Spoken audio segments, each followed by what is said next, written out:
శంకర హృదయ నివాసిని పార్వతి పరమేశ్వరి శంకర హృదయ నివాసిని పార్వతి పరమేశ్వరి.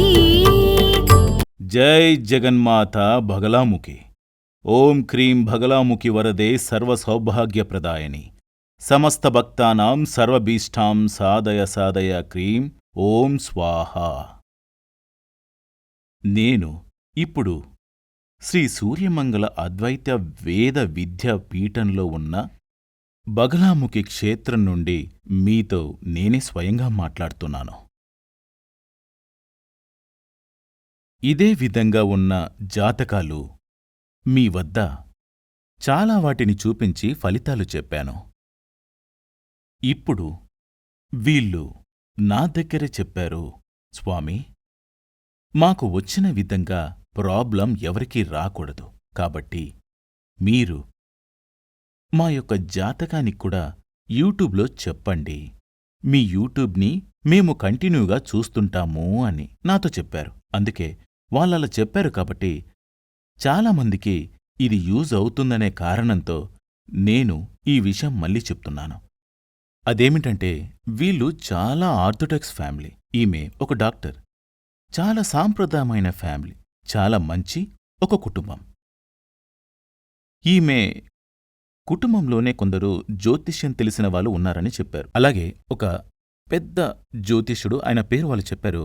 ఆయన దగ్గర మేము సంవత్సరాలుగా, ఆయన ఫ్యామిలీ జ్యోతిష్యుడే, మా జాతకాలని ఆయనే చూస్తున్నారు. ఇప్పుడు వాళ్ళ సమస్య ఏమిటంటే, ఈ అమ్మాయికి పెళ్ళయింది, 30 ఏళ్ల వయసొచ్చింది. పెళ్ళి అయ్యి 3 నెలలు కూడా కాలేదు, విడిపోయారు. ఇక్కడ సమస్య జాతకం చూసేటప్పుడే నేనడిగాను, జాతకంలో మాంగళ్య దోషం ఉంది కదా, దానికి పరిహారం చేశారా, లేదంటే పెళ్ళైనా విడిపోతారే అని అన్నాను. వాళ్ళలో ఒకాయన వాళ్ళ కుటుంబంలోనే జ్యోతిష్యుడు. జ్యోతిష్యుడు కాదు, కానీ జ్యోతిష్యం బాగా తెలుసు. ఆయన ఏమన్నారంటే, మీరు చెప్పింది కరెక్టే, పెళ్ళై విడిపోయారు. 3 నెలలైంది, 3 నెలల్లోనే పెళ్ళై విడిపోయారు. అమ్మాయికి 3 నెలలని కాదు, పెళ్ళై 3వ నెలలోనే విడిపోయారు. ఇప్పుడు డివోర్స్ కేసు నడుస్తుంది. కాని ఈ జాతకంలో మాంగళ్య దోషమే లేదు. మరి వీళ్ళు ఎందుకు విడిపోయారు? అప్పుడు నేను చెప్పాను, విడిపోవడానికి కారణం కరెక్ట్గా చెప్పాలంటే 2 జాతకాలు కలవాలి. అబ్బాయి అమ్మాయి జాతకం ఉంటేనే కరెక్ట్గా చెప్పగలం. కాని ఈ జాతకానికి సంబంధించినంతవరకు చెప్పాలంటే ఇప్పుడు నా దగ్గర ఈ జాతకం మాత్రమే ఉంది. దీనికి సంబంధించి మాత్రమే చెప్పాలంటే ఇది మాంగళ్య దోషం ఉన్న జాతకం, పునర్వివాహ యోగమున్న జాతకం. అంటే ఒక పెళ్లి జరుగుతుంది, సమస్య వచ్చి విడిపోతారు. పెళ్లి కానప్పటికీ ఒక వ్యక్తిని లవ్ చేసి అన్ని రకాల రిలేషన్షిప్, సరిగ్గా చెప్పాలంటే ఫిజికల్ రిలేషన్షిప్ ఏర్పడిన తర్వాత విడిపోవడం కూడా అంతే. ఫిజికల్ రిలేషన్షిప్ ఉంటే అది పెళ్లికి ఈక్వల్ కదా, అలా కూడా జరగొచ్చు. అప్పుడు వాళ్ళన్నారు, లేదు, అలాంటిదేమీ లేదు, మేము అరేంజ్ మ్యారేజ్ చేశాము, కాని 3 నెలల్లోనే అబ్బాయి నాకు నచ్చలేదు, వద్దని చెప్పేశాడు. వాళ్ళు డివోర్స్ కేసు వేశారు, కానీ 1 సంవత్సరం తర్వాత మాత్రమే కేసు విచారణ అని కోర్టులో చెప్పారు. దానికోసం వాళ్ళు నోటీస్ పంపారు అని వాళ్ళు చెప్పారు. వాళ్ళు ఇంకొకటన్నారు, ఎలాగైనా వాళ్ళని కలపాలి అని. అదైతే జరగదు. ఎందుకంటే ఈ అమ్మాయి జాతకం ప్రకారం 2 పెళ్లిళ్ళు జరిగి తీరాల్సిందే. కాని అలా ఏం లేరే, ఆయనకి జ్యోతిషం తెలుసు కదా ఆయన అన్నారు. స్వామి, 7వ స్థానమే కదా మాంగళ్యస్థానం. అవును, 7వ స్థానమే మాంగళ్యస్థానం. అక్కడ గురు చూపు ఉంది కదా. ఉంది. అలా ఉన్నప్పుడు ఎలా ఆ దోషం వస్తుంది, మాంగళ్య దోషం? మీరెలా చెప్తున్నారు మాంగళ్య దోషం ఉందని? ఇక్కడే సమస్య. జ్యోతిష్యులు తప్పుతుంటారు, లెక్కలు తప్పుగా చేస్తూ ఉంటారు. అంటే ఈ గురువు అవస్థ చూడాలి. గురువు సొంత ఇంట్లోనే ఉన్నాడు. ఆ విధంగా ఉన్నప్పటికీ కూడా లగ్నంలో ఉండటం వల్ల, అంటే లగ్నం 1వ రాశి, 1, 4, 7, 10. లగ్నానికి 4, 7, 10కి కేంద్ర రాశి అని పేరు. కేంద్ర రాశికి అధిపతి శుభగ్రహంగా ఉంటే అది పాపగ్రహంగా మారి పాపఫలాలు మాత్రమే ఇస్తుంది. కాబట్టి ఈ జాతకానికి సంబంధించినంత వరకు ఈ గురువు ఇక్కడ పాపగ్రహంగానే ఉంది. ఎందుకంటే గురువుకి ఇక్కడ కేంద్రాధిపతి దోషం ఉంది. ఆ కేంద్రాధిపతి దోషం ఉండడం వల్ల ఆ గురువు చూపు 7వ స్థానంలో ఉన్నప్పటికీ మంచి ఫలితాలు అందించదు. అది ఒక మైనస్. తరువాత అంశం 7వ స్థానం మిథునం. 7వ స్థానానికి అధిపతిగా ఉన్న బుధుడు ఉచ్చస్థితిలో ఉన్నాడు. 7వ స్థానానికి అధిపతిగా ఉన్న బుధుడు ఉచ్చంగా జాతకంలో ఉన్నాడు. అది కూడా మామూలు ఉచ్చం కాదు. ఇదక్కడ పంచమహాపురుషయోగంలో అత్యంత శక్తివంతమైన భాద్ర మహాయోగంలో ఉంటుంది. గురువు లగ్నంలో నుండి 4లోనో 7లోనో 10లోనో ఉచ్చంగా ఉంటే అది పంచమహాపురుషయోగంలో అత్యంత పవర్ఫుల్ అయిన భాద్రయోగం అంటారు. ఇక్కడ గురువు 10వ స్థానంలో ఉచ్చంగా ఉంది, భాద్రయోగంలో ఉంది. అది మాత్రమే కాకుండా సూర్యుడితో కూడా కలిసుంది. అందువల్ల వీళ్ళు డాక్టర్గా ఉన్నారు. మంచి విద్య, జ్ఞానం అన్నీ ఉన్నాయి.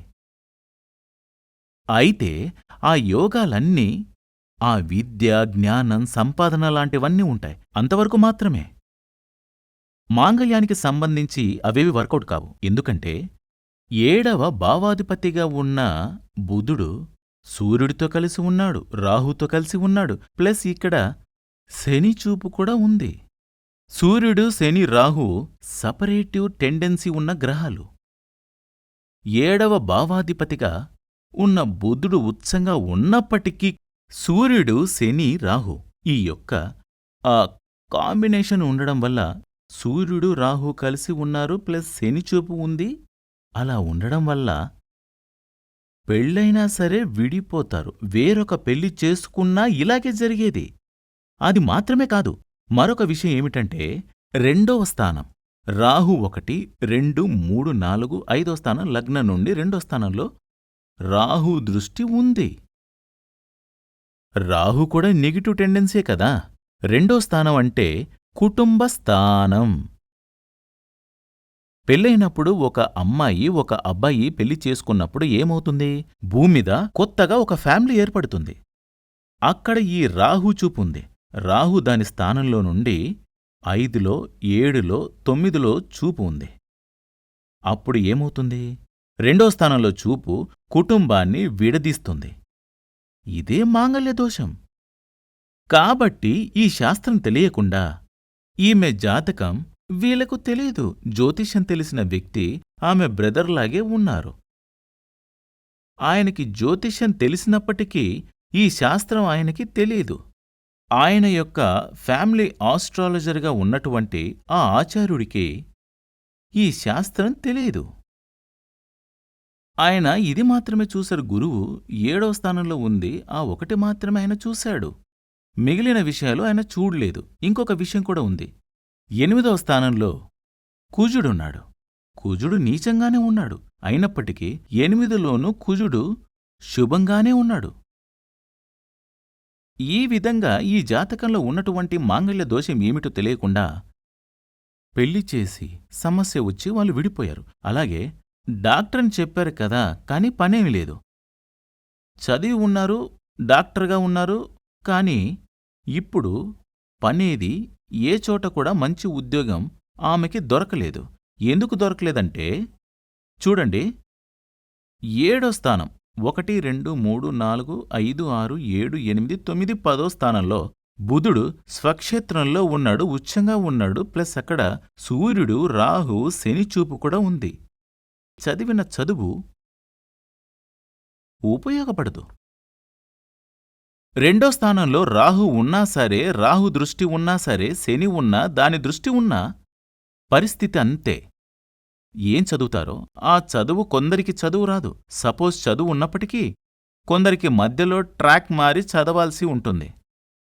అలా ఉన్నా సరే ఏం చదువుతారో అది ఫ్యూచర్లో ఉపయోగపడదు. ఆ చదువు ఆ వ్యక్తికి ఒక ధనప్రాప్తి యోగాన్ని, అంటే కెరీర్కి ఉపయోగపడదని అర్థం. ఈ జాతకంలో అలాగే ఉంది. 10వ స్థానంలో బుధుడు, సొంత ఇంట్లో ఉండడం వల్ల సొంతంగా చిన్నదిగా ఒక క్లినిక్ పెట్టి ఆ విధంగా అదొకటి ఆమెకి జీవనాధారం. అలా ఉంటే కూడా రెండో స్థానంలో రాహు దృష్టి ఉండడం వల్ల రెండో స్థానానికి అధిపతిగా ఉన్నటువంటి శని, సూర్యుడు, రాహు చూపు ఉండడం వల్ల ఒక ఫినాన్షియల్ స్టెబిలిటీ ఏర్పడదు. ఓకే, ఏం చెప్తున్నానంటే జీవితం మొత్తం ఎదురీతగానే ఉంటుంది చెప్పాలంటే ఫైనాన్షియల్గా ప్లస్ ఫ్యామిలీ లైఫ్ కూడా. కాబట్టి ఇదే విధంగా ఉన్న జాతకం ముందుగానే ఎవరికైనా చూపించి, శాస్త్రం తెలిసిన వ్యక్తికి ఈ జాతకం చూపించి ఆ వ్యక్తి వద్ద ఒక సలహా అడిగి ఉంటే చూడండి, భాద్రయోగం ఉండి అలాగే గురువు నుండి 10వ స్థానంలో చంద్రుడు ఉన్నాడు. గజకేసరి యోగం, ఇలా పెద్ద పెద్ద యోగాలు జాతకంలో ఉన్నాయి. కాని ఆ యోగాలు ఉండడం వల్ల చెయ్యాల్సిన పరిహారాలు చేసి ఉంటే ఖచ్చితంగా ఈ దోషాల నుండి బయటకు వచ్చేసి ఉంటారు. ఒక పెళ్లి చేసుకొని చివరి వరకు ఒకరితో చక్కగా జీవించేవారు. ఇందుకే భగవంతుడు మనకి ఈ శాస్త్రమిచ్చాడు. ముందుగా నువ్వది తెలుసుకొని ఏ దోషం ఉందో ఆ దోషానికి పరిహారం చేసుకో. జీవితంలో సంతోషంగా ఉండు. అందుకే సృష్టించినవాడే దేవుడు. అది ఎవరైనా కానివ్వండి, ఆ భగవంతుడు మనకి ఇచ్చినదే జ్యోతిష్యం. అది చక్కగా యూస్ఫుల్గా ఉపయోగించాల్సిన కర్తవ్యం తప్పకుండా మనదే. అందుకే మనకి 6వ జ్ఞానమైనటువంటి బుద్ధి ఇవ్వబడింది. దానిని యూజ్ చేయాలి. జగన్మాత మహాదేవి అనుగ్రహంతో మీకు సర్వ అభిష్టి సిద్ధి కలగాలని ఆశీర్వాదం చేస్తున్నాను. శ్రీ సూర్యమంగళం అద్వైత వేద విద్యాపీఠంలో తాంత్రిక పూజల్లో సిద్ధహస్తులైన ఎందరో ఆచార్యులు అమావాస్య, పౌర్ణమి రోజుల్లో ప్రత్యేక యాగాలు నిర్వహిస్తారు. ఈ యాగాల్లో పాల్గొనడం ద్వారా తల్లి శ్రీ బగళాముఖీదేవి అనుగ్రహం వల్ల సర్వదోషాలూ పోయి సకల సౌభాగ్యాలు మనకు కలుగుతాయి. శ్రీ సూర్యమంగళం అద్వైత వేద విద్యాపీఠం జ్యోతిష్యం, ప్రశ్నలు, వాస్తు, తాంత్రిక పూజలు మరియు వేదయాగాలు నిర్వహిస్తారు.